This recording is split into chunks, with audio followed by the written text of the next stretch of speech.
Hey everybody, this is the fourth here. In a previous video, I talked about how peak meters and RMS meters aren't the most reliable tools for determining how loud a sound actually is. In this video, I will be exploring a few reasons why this is the case and showing you why you should rely on spectrum analyzers instead if you need a visual aid while mixing. Spectrum analyzers are, in my opinion, the most useful visualization tools you have for the mixing process. So let's find out why.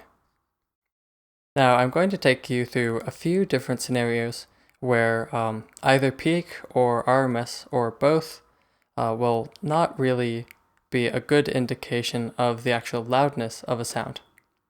And I'll show you that the spectrum analyzer does display the loudness appropriately for each example. Now this first example here is DC offset. So here's a sine wave, just a normal sine wave.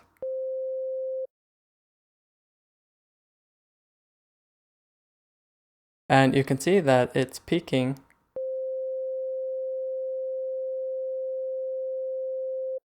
at about -11, and its RMS is the same reading, about -11. But if we have the same exact sine wave, and we introduce some DC offset to that sine wave, you'll see a pretty big difference in the reading for the peak and the RMS.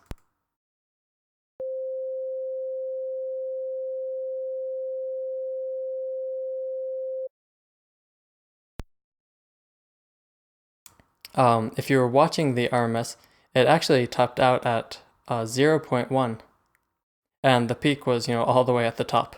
But the sine wave, it sounds exactly the same either way. Here it is again without the DC offset, and here it is with.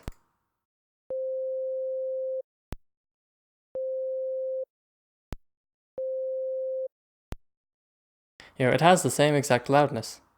It sounds just as loud either way, but the DC offset causes it to have a much higher peak and RMS reading. But if you look at the spectrum analyzers, without the DC offset, you can see in here it's touching right about -18, and over here it'll just be a certain color really. And if I turn that DC offset on,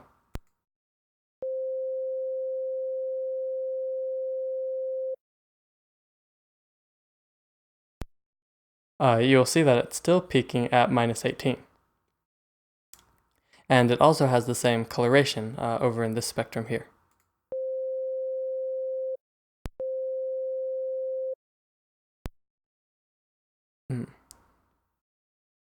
But in the spectrums, you can also see the presence of the DC offset way at the bottom here. There's just like a frequency presence in both of these at 0 hertz. So here it is without the DC offset. You can see there's nothing towards the bottom of the frequency spectrum in either of these. And then with the DC offset,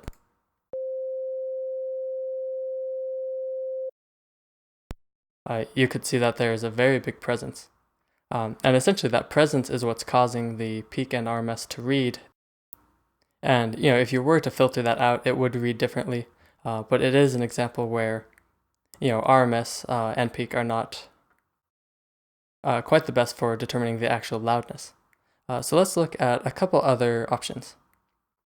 The next one I have here is asymmetrical waveforms. And I'm going to be using an oscilloscope to help us see this as well.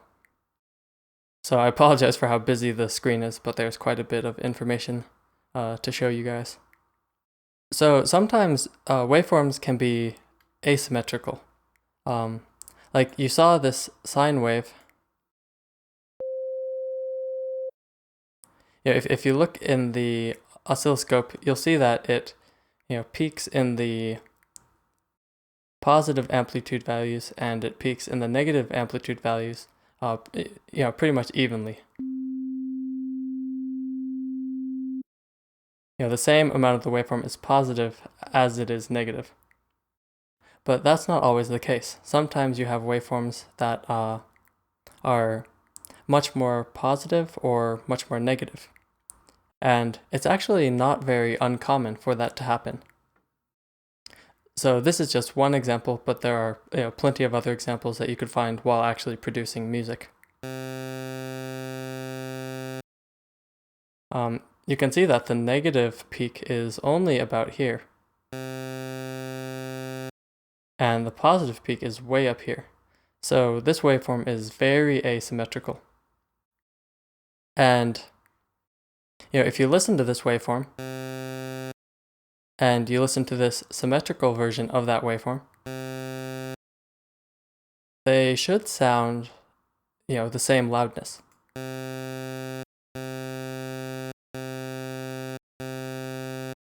But you can see that the symmetrical one, peaks down here in the negatives and up here in the positives. So it's the same frequencies at the same amplitudes. It sounds exactly the same, but it's just a symmetrical version. And the way peak meters work is they will tell you basically the absolute value of the highest deviation from zero in a waveform. So for this symmetrical waveform, it's going to be the same for positive as it is for negative. And that's what the peak meter is going to read as. So you can see if you look at the peak here, it's just below -8.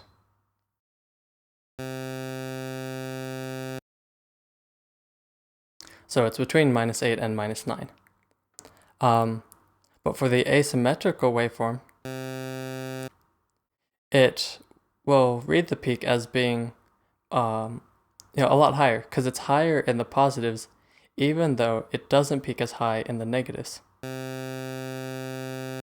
And so it's still kind of oscillating the same amount, and that oscillation is what gives it its power.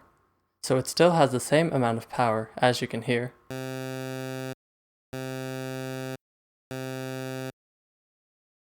But it reads as higher on the peak meter because it peaks higher in the positive amplitudes. If I invert that, it will do the same thing, just with negative. So it's peaking higher, and you can see that it reads at about -7. So that's a little bit over a decibel of difference, even though they sound exactly the same. But if you look in, span, span will be better, but you can kind of see it in this spectrum over here as well. But we'll focus on span because it's easier to tell specific amplitudes. If you look at the first waveform, you can see this fundamental is peaking at just over -36. It just barely passes that. And if I look at the symmetrical version of the waveform, even though it peaks lower, on the spectrum analyzer, it looks exactly the same. That fundamental peaks just over -36.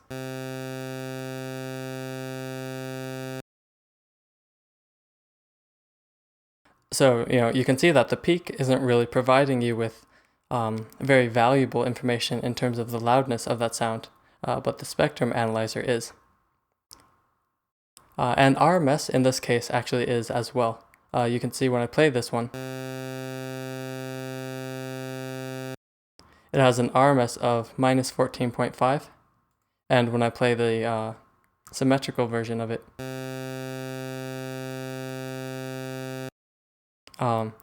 it also has an RMS reading of about -14.5. So RMS is more reliable in this case. So related to peaking level, a symmetrical waveform will be more powerful than an asymmetrical waveform. But symmetry isn't the only thing that can cause a difference in the power to peak ratio of a sound. So if you listen to these two sounds,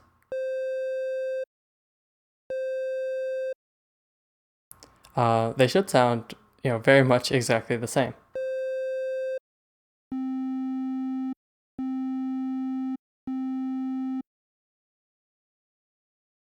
And that's because they have the same frequencies present at the same amplitude for each frequency.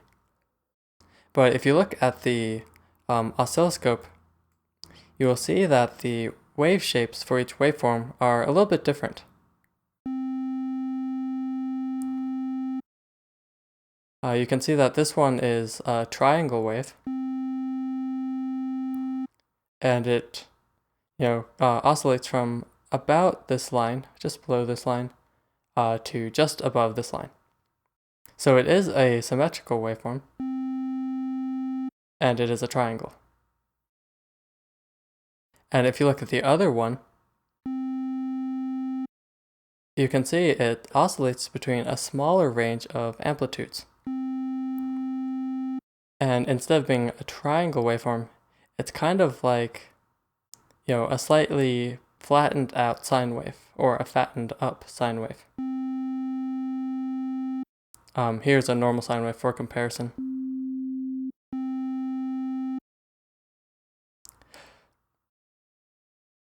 So you can see that even though these two waveforms sound very much the same,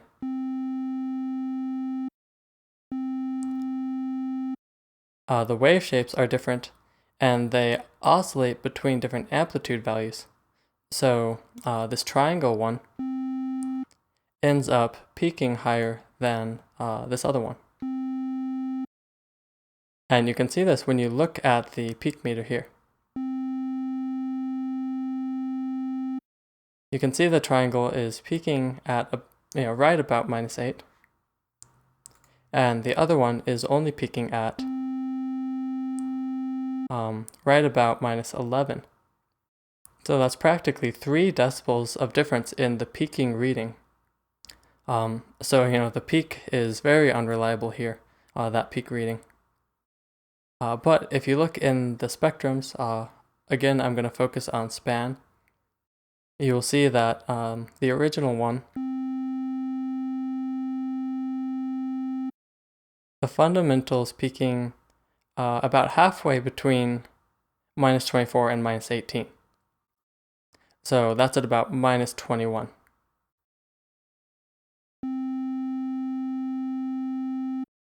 And if I play the other one, you'll see that it should look pretty much the same.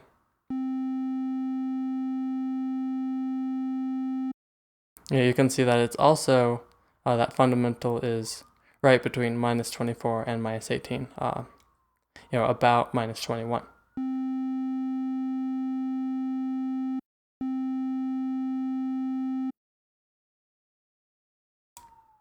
And similarly to the previous example, the RMS is going to be more reliable as well. You can see for the triangle waveform, the RMS is at about -10, and for the other, it is at about -10 as well. And you can just see that the peak is changing compared to that RMS.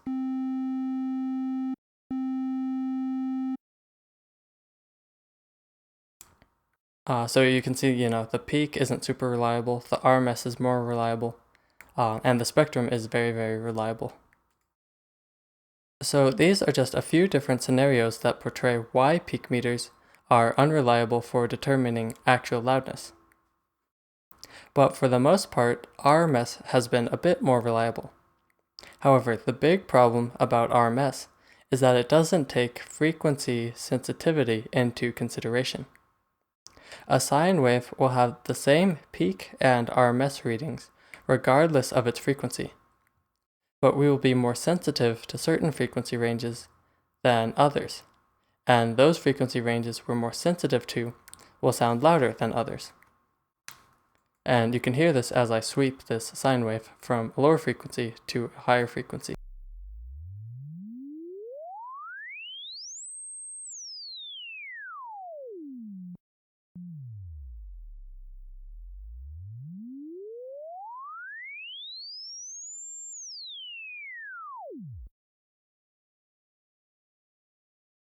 So that sine wave was at the same amplitude the whole time, but it probably sounded a bit louder at certain frequencies than others.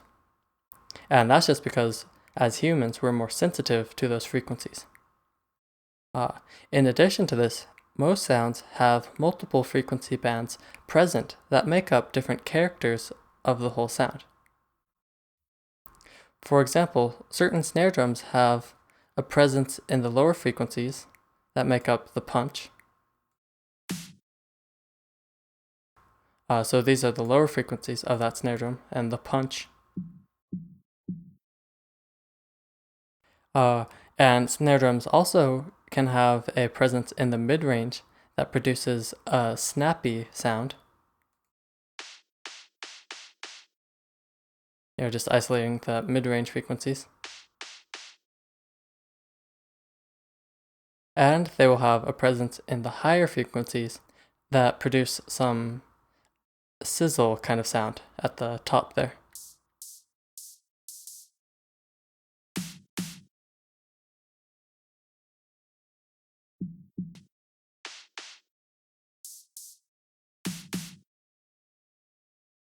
So the balance of these different frequency bands is much more important to getting a sound to fit right in your mix than the overall loudness of that sound.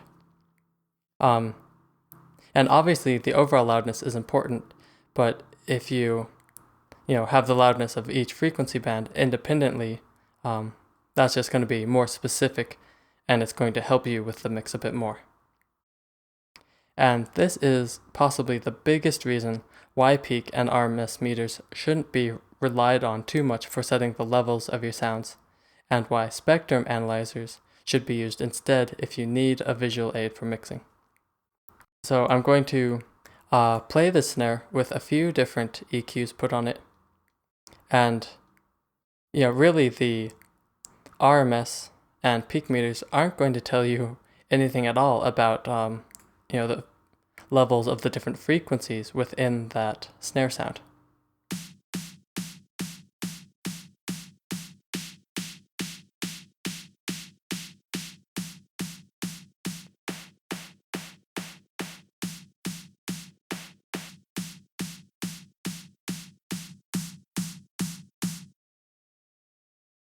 So you can hear that each of these EQs really change the character of that snare sound, and depending on your mix, one of these might be more favorable than the others, or even without an EQ might fit best. And peak and RMS didn't really tell you anything at all about the specifics of those frequencies, but if you pay attention to either of these spectrums, you can see that they will be much more helpful. So here it is without any EQ on it. If you really pay attention to the colors in this spectrum or the graph in this one, you'll be able to see as I turn on these different EQs, it will change kind of in the way I've EQ'd it. So this first EQ, I've boosted at about 2.7 thousand hertz, so 2000 hertz. And if I turn this EQ on, first here it is without that EQ. You'll see if I turn it on, it'll get a little bit more bright in this spectrum here, around that 2000 hertz area.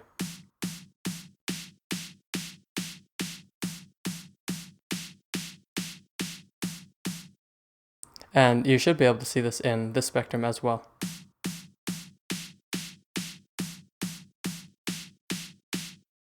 It's maybe a little bit more apparent in this one, but you should see it in either one. So this other EQ, you can see I cut at about 167 hertz. I did a large boost at about 553 hertz, and then another boost at 2400 hertz, and then I cut a little bit at 6700 hertz. So I really changed the frequency balance of the waveform here. And you will really be able to see this change well in either of these spectrums. So I'm going to alternate between having this EQ on and having it off, and you should be able to see the difference.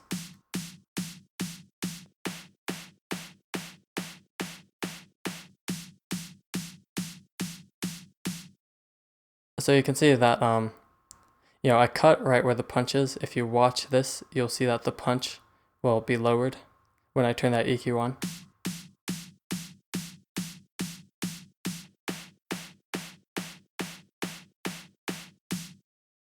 And you will also see a lot more presence in this range, which is boosted by this band here.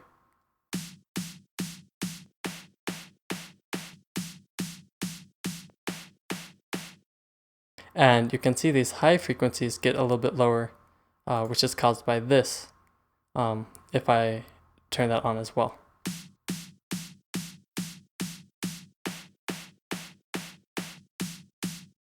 And you can see all of this happening in this spectrum as well.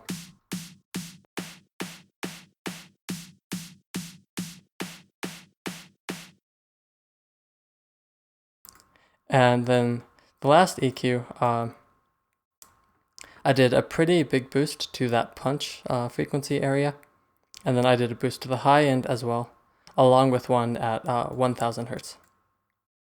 So you can see, the punch and the high end especially will be noticeable, will be a lot higher on this, and they will be brighter on this one.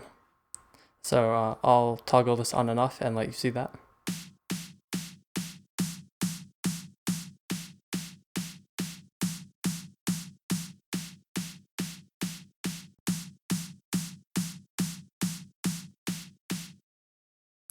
So you should be able to see that happening in each of these spectrums. And this is the kind of stuff that peak meter isn't going to tell you at all. It's just going to tell you the overall loudness. And one of these snares will fit better in a particular mix, and the loudness of that snare isn't going to be as important to it fitting in that mix as the loudness of the different frequency bands of that snare.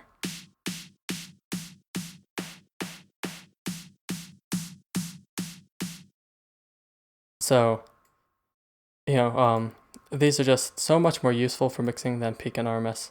And hopefully I've demonstrated that in this video. The whole thing that I'm talking about right now with frequency balance, if you didn't fully understand that, that's okay. This is the kind of stuff I'll be covering a lot more when I get to the EQ section of the tutorial. But I did want to demonstrate, why these spectrum analyzers are so much more useful, so much more reliable than peak or RMS meters for mixing. So, if you're not too familiar with frequencies and kind of what I'm doing here, hopefully you've watched Sound Explain frequency videos, but you should have a much better idea when you get to that EQ section. And spectrum analyzers are very useful in EQ as well as the leveling process.